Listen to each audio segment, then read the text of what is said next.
नमस्कार साथियों, सार्थक पहल बदलाव हमसे में पुनः एक बार स्वागत है। और सार्थक पहल के माध्यम से आज हम लेके आए हैं दांडी मार्च। दांडी मार्च सविनय अवज्ञा आंदोलन की शुरुआत। सविनय अवज्ञा आंदोलन की शुरुआत कैसे हुई? दांडी मार्च। और शुरुआत की थी 12 मार्च 1930। 12 मार्च 1930 78 अनुयायियों के साथ में, 78 अनुयायियों के साथ कहां से की थी? साबरमती आश्रम से। साबरमती आश्रम से। तीनों पता होना चाहिए। कब? 12 मार्च 1930 78 अनुयायियों के साथ में, जो गांधी जी के विशेषज्ञ साथी उनके, और साबरमती आश्रम से की थी। साबरमती आश्रम कहां पर है? गुजरात में, नौशेरी जिला गुजरात। नौसारी जिला गुजरात से। और 5 अप्रैल 1930 को दांडी पहुंचे। 5 अप्रैल 1930 को दांडी पहुंचे। अब उसके बीच ही यदि हम बात करें, ऐसे नहीं कि सीधे चलते ही रहे, बीच में जगह जगह उनका स्वागत किया गया।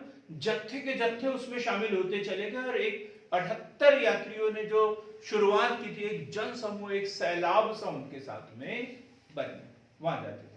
और जहां भी गांधी जी जाते थे तो रास्तों में जो है उनका स्वागत किया जाता था। तो ये व्यवस्था, ऐसी उनकी स्थिति रही। और 5 अप्रैल 1930 को कहां पहुंचे? दांडी पहुंचे। और उन्होंने वहां पहुंचकर क्या किया? नमक बनाया। अभी लिखना नहीं। नमक बनाया और नमक कानून तोड़ा। कब? यही क्वेश्चन बन जाता है और इसमें फेल भी हो जाता है। कब? सर अप्रैल कितनी तारीख को? 6 अप्रैल को। 6 अप्रैल यहां लिखेंगे हम, क्योंकि इतना सा पहुंचे कब थे? 5 को। लेकिन दूसरे दिन सुबह समुद्र तट पहुंचे। वहां नमक लेकर, जल, समुद्र का खारा जल लिया, उससे नमक बनाया, नमक कानून तोड़ा। क्योंकि गांधी जी की 11 सूत्री मांगे थे, उसमें एक था सरकार का नमक उत्पादन एकाधिकार समाप्त किया जाए। ये 11 सूत्री मांगों में एक थी। लेकिन ब्रिटिश सरकार ने मानी क्या? नहीं। तो इसलिए इन्होंने सोचा कि सविनय अवज्ञा, मतलब विनम्रता पूर्वक सरकारी कानूनों का उल्लंघन कर। तो पहले उनको जताया, चेताया और फिर कानून को तोड़ा। तो 6 अप्रैल 1930 को समुद्री जल से नमक उठाकर नमक कानून तोड़ा। नमक कानून तोड़ा। अब ये सांकेतिक था और व्यवहारिक काम हुआ बाकी सब जगह। उस दिन से शुरुआत हो गई और जगह जगह पर नमक बनाकर नमक कानून तोड़ा गया। ये सांकेतिक था और व्यवहारिक बाकी जैसे ही यहां शुरुआत हुई, सब जगह यही होने लग गया। वह विधिवत सविनय अवज्ञा आंदोलन की शुरुआत की। विधिवत सविनय अवज्ञा आंदोलन की शुरुआत की। एक व्यक्ति थे, वो थे सुभाष चंद्र बोस। यह क्वेश्चन बनता है। वैसे सुभाष चंद्र बोस ने गांधी जी को क्या बोला है? डिक्टेटर बोला था। ठीक। और क्या बोला? राष्ट्रपिता बोला है, बापू बोला है। राष्ट्रपिता, बापू और डिक्टेटर। महात्मा किसने बोला था? रविन्द्रनाथ टैगोर ने। लेकिन यहां पर एक कथन उनका और महत्वपूर्ण है। क्या है? कि ये जो इन्होंने वहां तक, दांडी तक, साबरमती आश्रम से दांडी तक का जो सफर तय किया, तो वो नेपोलियन के पेरिस मार्च से तुलना की। नेपोलियन के पेरिस मार्च से तुलना की है। लिखेंगे गांधी जी की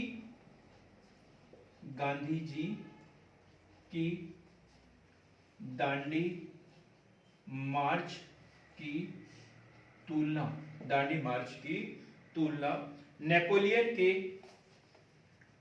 नेपोलियन के पेरिस मार्च व मुसोलिनी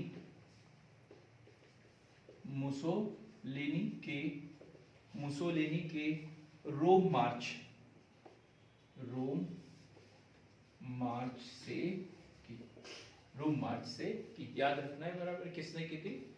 सुभाष चंद्र बोस ने। ये ऐसे क्वेश्चन है जो 100% गारंटेड मेंस में बनते हैं।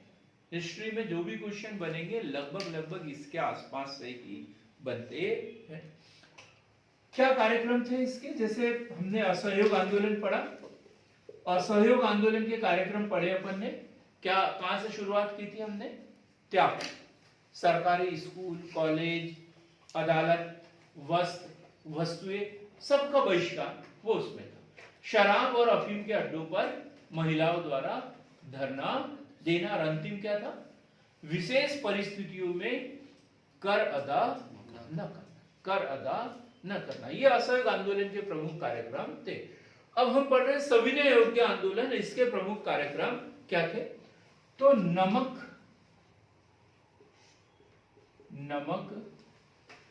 बनाकर नमक कानून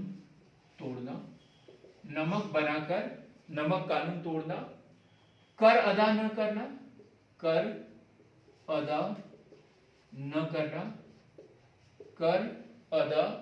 करना, सरकारी नौकरियों का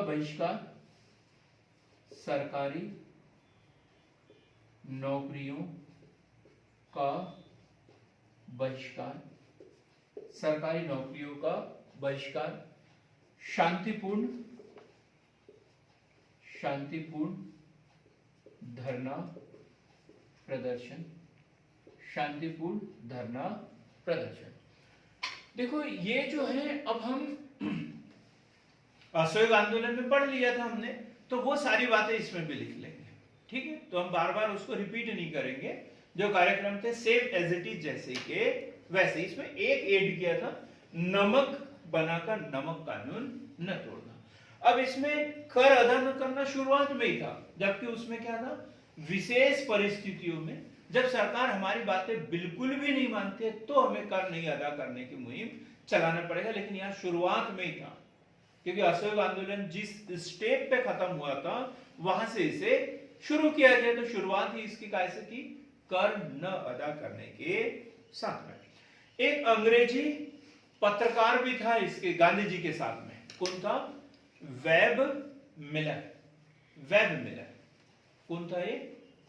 अंग्रेजी नहीं, अमेरिकन पत्रकार भी जो था वो गांधी जी के साथ में था इस समय। वेब मिलर जो न्यू फ्रीमैन नामक अखबार का संपादक था, वो इनके साथ में था, न्यू फ्रीमैन। अब हम देखते हैं आंदोलन का विस्तार।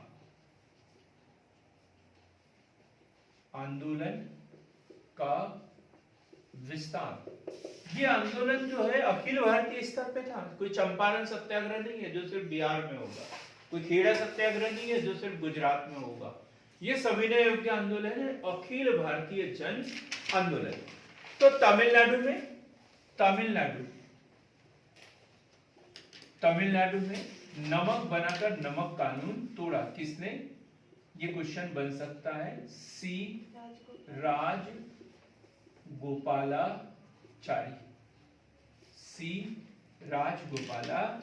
सही जोड़ी में ये क्वेश्चन बनता है। केरल में किसी को पता हो तो पहले ही बता दो। हाँ, कौन? कलप्पन। ठीक है, वाइकोम सत्याग्रह के नेता केलप्पन द्वारा। वाइकोम सत्याग्रह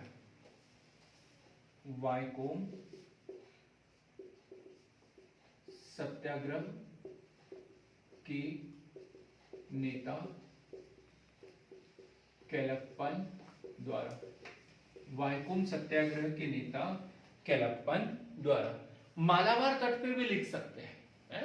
केरल की जगह क्या क्वेश्चन बन सकता है? मालाबार तट। मालाबार तट पे किसने? वाइकोम सत्याग्रह के नेता केलप्पन द्वारा। पश्चिमोत्तर भारत, पश्चिमोत्तर भारत,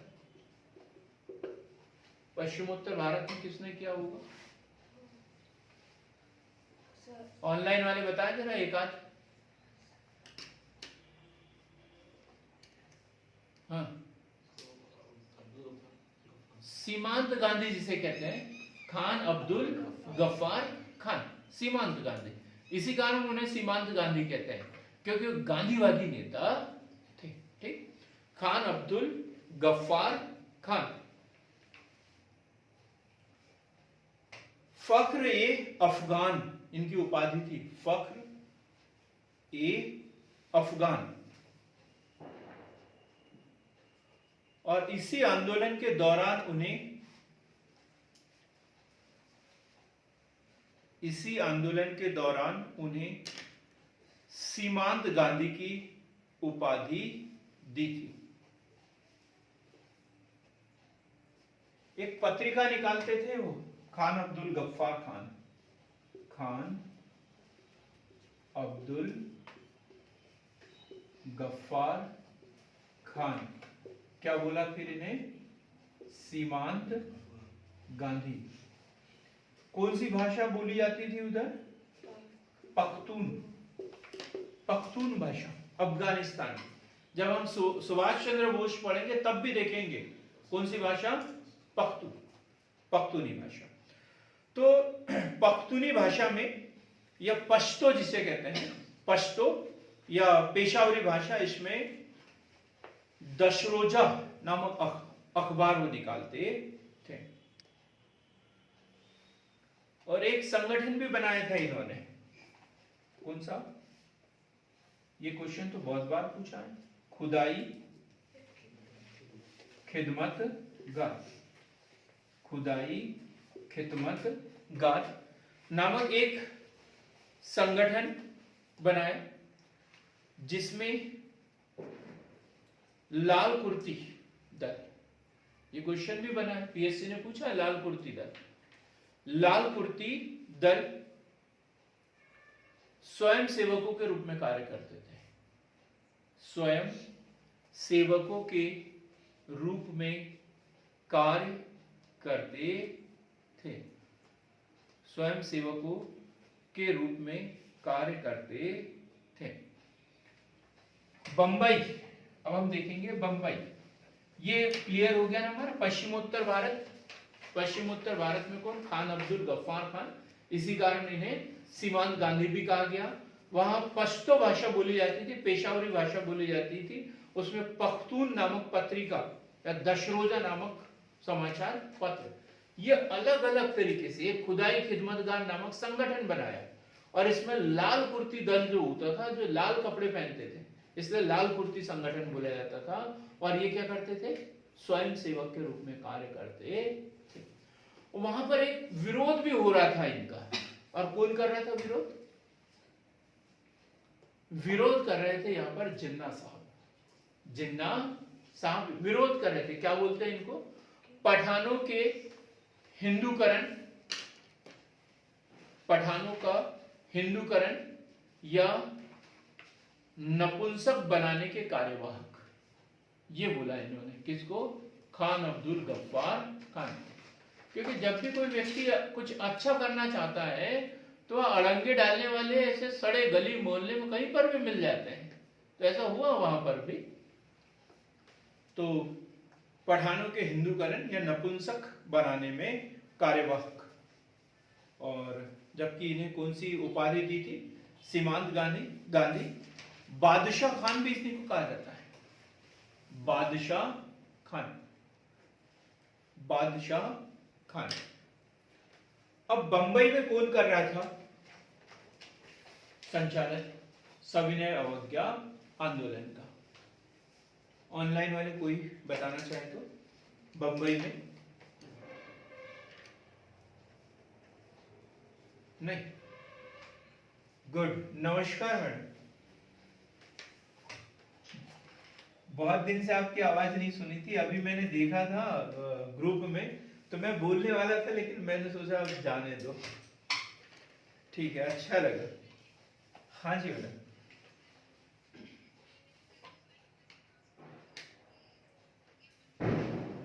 कहाँ पे? कल्याणपुर किधर है ये? कहीं आसपास ही है बैतूल के तो?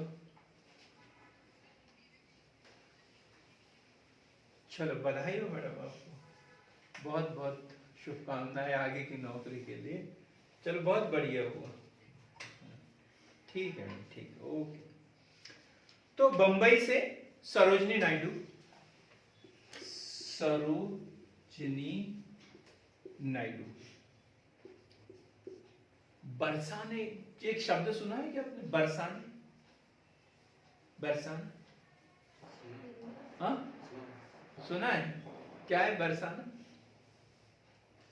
हाँ, कविता मैडम बताइए, बरसाना, बरसाने, बरसाने वाली राधे, है ना? तो राधा जी का जो गांव है बरसाना है, लेकिन हम बात कर रहे हैं धरसाने की। किसकी?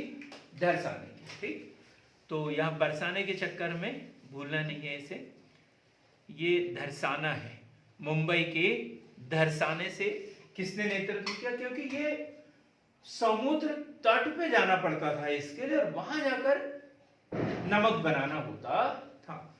तो बंबई में धरसाने में सरोजनी नायडू, सरोजनी नायडू। अब हम देखते हैं पूर्वोत्तर भारत,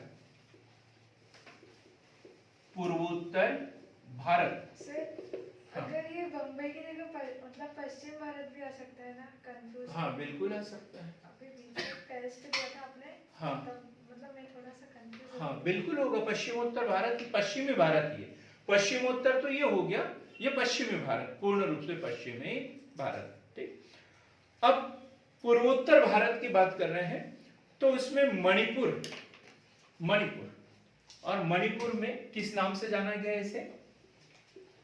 मणिपुर जिया तरंग आंदोलन, जिया तरंग आंदोलन के रूप में, जिया तरंग आंदोलन के रूप में। और कौन थी यहां पे नेतृत्वकर्ता? नागा विद्रोह की नेतृत्वकर्ता, हाँ, रानी गैडिन्यू, रानी गैडिन्यू। कितने वर्ष की? 13 वर्ष की उम्र में इसे आजीवन कारावास मिला था। 13 वर्ष की उम्र में इन्हें आजीवन कारावास की सजा दी गई थी। रानी गैडिन्यू। और कौन थे यहां पर? वो जदोनाग। हाँ, जैदोनाग, जैदोनाग, जिन्होंने जेलियाग्राम आंदोलन चलाया था। जैदोनाग ये भी पूर्वोत्तर भारत से थे, और इन्होंने जेलियाग्राम आंदोलन चलाया था। इन्हें रानी की उपाधि किसने दी थी? गैडिन्यू को पंडित जवाहरलाल नेहरू ने। कब दी थी? 1937, 1937 में। 1937 में इन्हें रानी की उपाधि दी थी।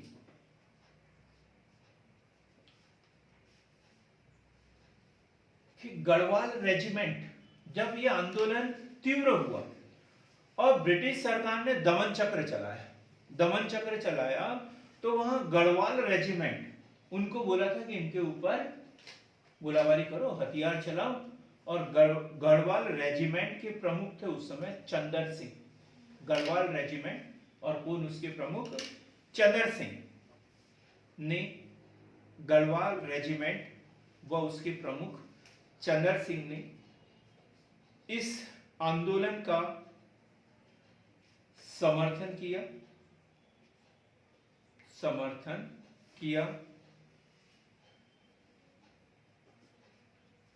तथा निहत्थे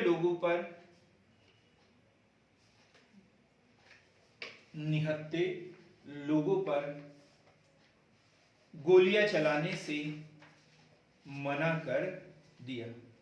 गोलियां चलाने से मना कर दिया गया। अब हम देखेंगे यहां पर सरकारी दमन चक्र। क्या? सरकारी दमन चक्र। जिस तरीके से आंदोलन तीव्र होते जाएगा, सरकारी दमन चक्र भी तीव्र होते जाएगा। सरकारी दमन चक्र में क्या हुआ? निहत्थे लोगों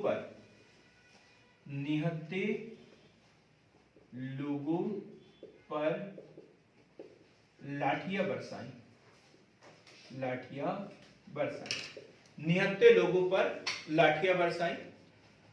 जून 1930 ये आंदोलन शुरू कब हुआ था?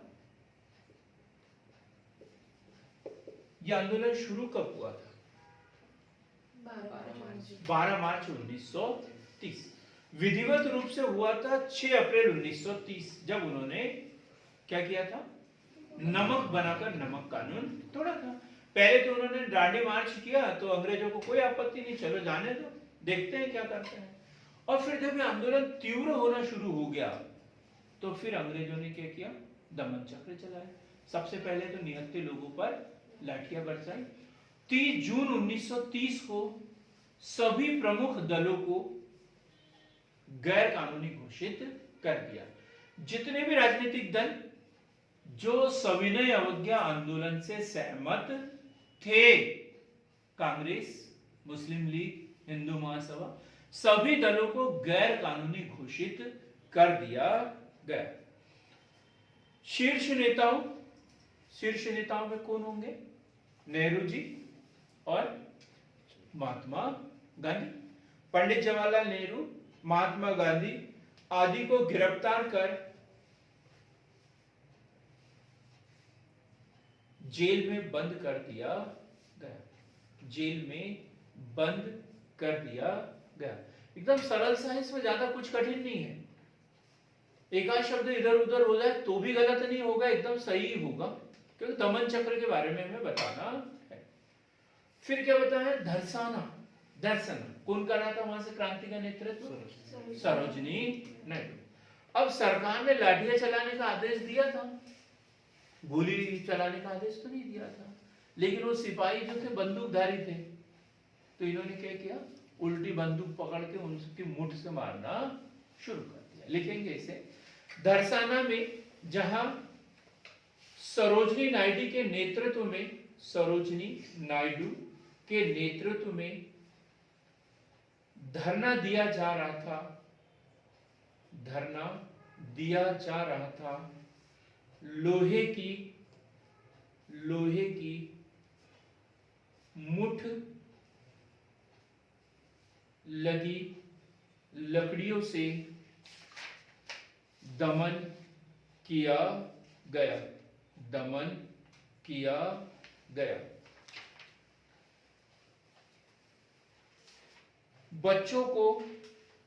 बच्चों के द्वारा वानर सेना,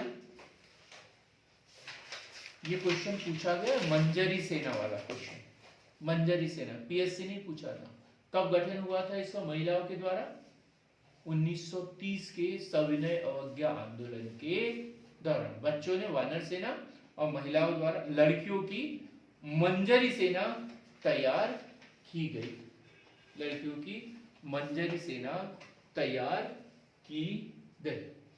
अब ये एक दौर हो गया काय का?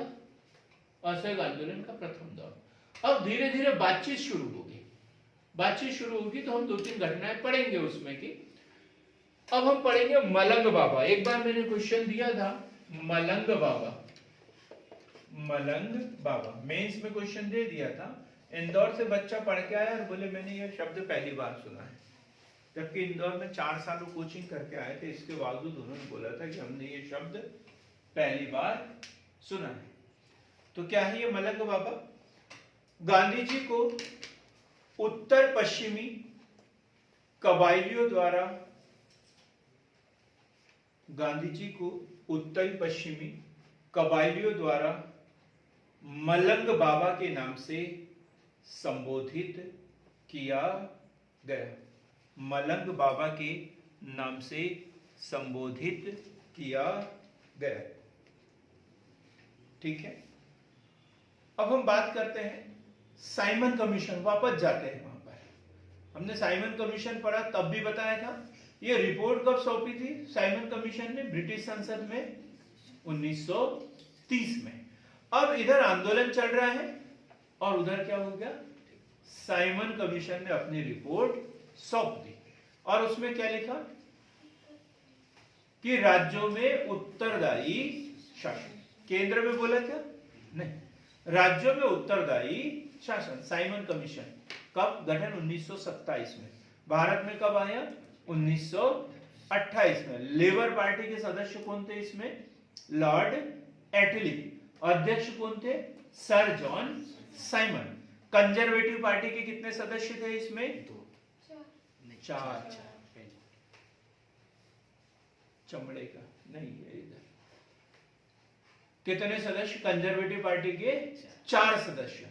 तो ये सब बातें और उन्होंने विचार विमर्श किया, रिपोर्ट बनाई और 1930 ईस्वी में संसद में सौंप दी। हमने ये भी बोला था कि वहां चुनाव भी होने वाले थे, चुनाव भी होने वाले थे और सरकार ने अब जो है गोलमेज सम्मेलन वाला प्लान लेके आए। गोलमेज सम्मेलन का प्लान लेके आए। सरकार ने, ब्रिटिश संसद से यहां संदेशा आया कि देखो अब हमने साइमन कमीशन भेजा आपके पास में, आपने उसका विरोध किया, फिर हमने आपको मौका दिया कि आप अपने स्तर पर कुछ करो जो सबको मंजूर हो। आपने नेहरू रिपोर्ट बनाई, जिन्ना की 11 सूत्री मांगे रखी, 14 सूत्री मांगे रखी। नेहरू रिपोर्ट को मुस्लिम लीग ने स्वीकार नहीं किया और 14 सूत्री मांगों को कांग्रेस ने अस्वीकार कर दिया। मतलब आप लोगों की सहमत नहीं हुए। अब क्या करें? अब आपको एक और मौका देते हैं, तो आप क्या करो, सभी दल जो है अपने अपने प्रतिनिधि लेकर कहां आ जाओ? लंदन में आ जाओ और हम सबसे बात करेंगे। एक साथ में एक टेबल के आसपास सबको बैठा देंगे और सबको बराबर बराबर मौका देंगे। तो इसलिए उसे क्या बोला? गोल मेज सम्मेलन, राउंड टेबल कॉन्फ्रेंस। तो 3 गोल मेज सम्मेलन का यहां उल्लेख है बीच में। चूंकि हमारा टॉपिक दूसरा है, वो उसको अलग जगह पढ़ेंगे, हम यहाँ बीच में उसको पढ़ रहे हैं। तो प्रथम गोलमेज सम्मेलन, चूंकि कांग्रेस जो है सविनय अवज्ञा आंदोलन में व्यस्त है, तो प्रथम गोलमेज सम्मेलन में उन्होंने भाग नहीं लिया। और जब ये दूसरे दल गए, जैसे डॉक्टर भीमराव अंबेडकर वगैरह ये लोग गए, तो उन्होंने बोला कि मुख्य दल तो है वो आया ही नहीं है, वे आपसे हम उतनी अच्छे से कोई विशेष बात तो हम करेंगे नहीं। जो बात इनकी सुनी और उन्होंने कोई निर्णय नहीं किया और लॉर्ड इरविन के लिए एक समझौता भेजा। क्या करो आप? कांग्रेस से समझौता करो, सविनय अवज्ञा आंदोलन बंद करवाओ और दूसरे गोलमेज सम्मेलन में भाग लेने के लिए बोलो। ठीक, तो अब हम क्या पढ़ेंगे? गांधी इरविन समझौता, जो कि असहयोग आंदोलन से संबंधित है। अब हम लिखेंगे गांधी इरविन समझौता। गांधी इरविन समझौता 5 मार्च 1931। 5 मार्च 1931। 5 मार्च 1931, जिसे गांधी इरविन पैक्ट या दिल्ली समझौता के नाम से जाना जाता है। देखो यहां दिल्ली समझौता आ जाता तो सब इतिहास ढूंढ मारते, कहीं नहीं मिलता। निधि सही बोल रहा हूं ना मैं? दिल्ली पैक्ट मिलता क्या? कहीं नहीं मिलता किताब में। दिल्ली में हुआ था इसलिए इसे दिल्ली पैक्ट भी कहते हैं, और गांधी और इरविन के बीच में हुआ था इसलिए इसे गांधी इरविन पैक्ट भी कहते हैं। और इसमें तेज बहादुर सप्रू, कांग्रेस के तेज बहादुर सप्रू व M.R. जयकर की मध्यस्थता से यह समझौता हुआ था। दोनों नाम भी हमें पता होना चाहिए, M.R. जयकर और तेज बहादुर सप्रू, तेज बहादुर सप्रू। यहां एक नाम और आता है, कौन सा नाम? सरोजिनी नायडू। सरोजिनी नायडू।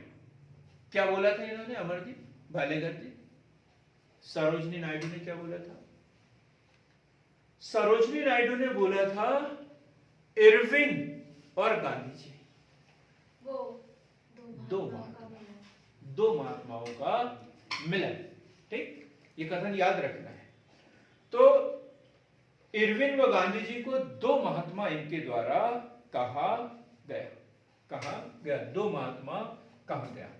अब क्या शर्तें थी इनकी? समझौता किस आधार पे हुआ? तो दो ही बातें हैं मुख्य रूप से। क्या दो बातें हैं?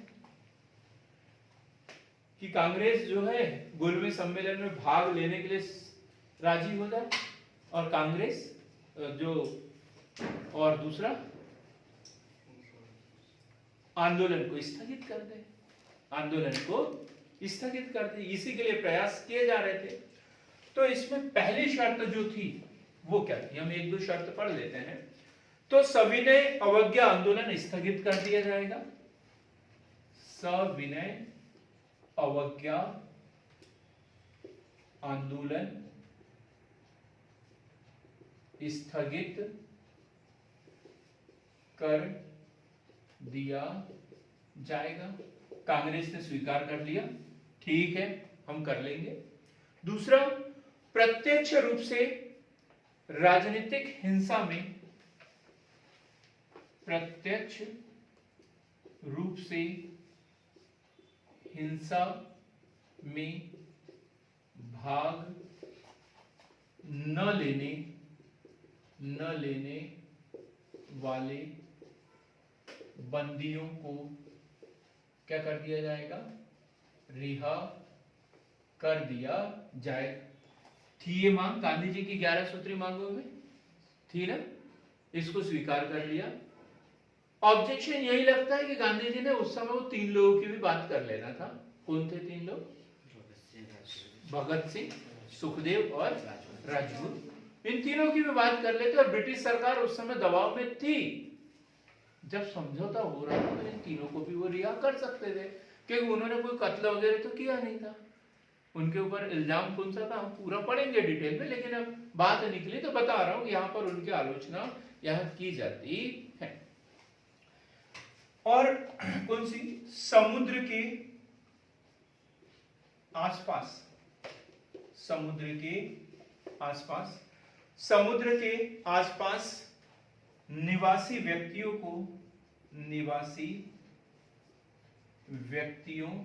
को अपनी आवश्यकता के लिए क्या करेंगे? मछली पकड़ने की अनुमति, नमक बनाने की अनुमति, नमक बनाने की अनुमति। ये भी 11 सूत्री मांग में थी कि सरकार का जो नमक पर एकाधिकार है वो समाप्त किया जाए। तो गांधी जी की दूसरी मांग भी लॉर्ड इरविन द्वारा स्वीकृत कर ली गई। अब कांग्रेस ने क्या स्वीकार किया? पहला ये सविनय अवज्ञा आंदोलन स्थगित कर दिया जाएगा, और दूसरा क्या? द्वितीय गोल मेज सम्मेलन में कांग्रेस भाग लेगी। द्वितीय गोलमेज सम्मेलन में कांग्रेस भाग लेगी, ये हो गया। और एक मांग कांग्रेस की स्वीकार की थी, शांतिपूर्ण तरीके से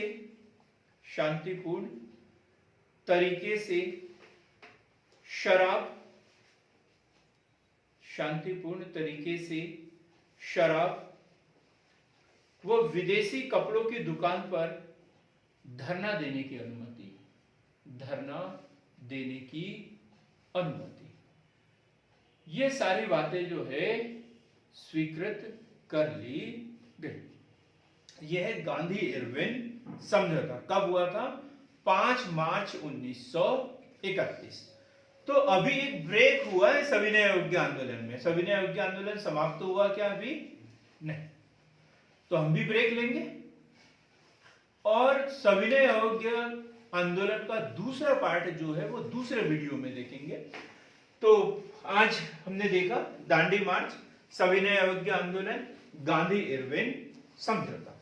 अगला जो वीडियो होगा वो होगा हमारा गोलमेज सम्मेलन, सांप्रदायिक पंचायत, कम्युनल अवार्ड, पुनः पैक्ट से संबंधित। तो हमारे चैनल को लाइक कीजिए, शेयर कीजिए, सब्सक्राइब कीजिए ताकि अगला वीडियो आपको समय पर प्राप्त हो सके। बहुत बहुत धन्यवाद।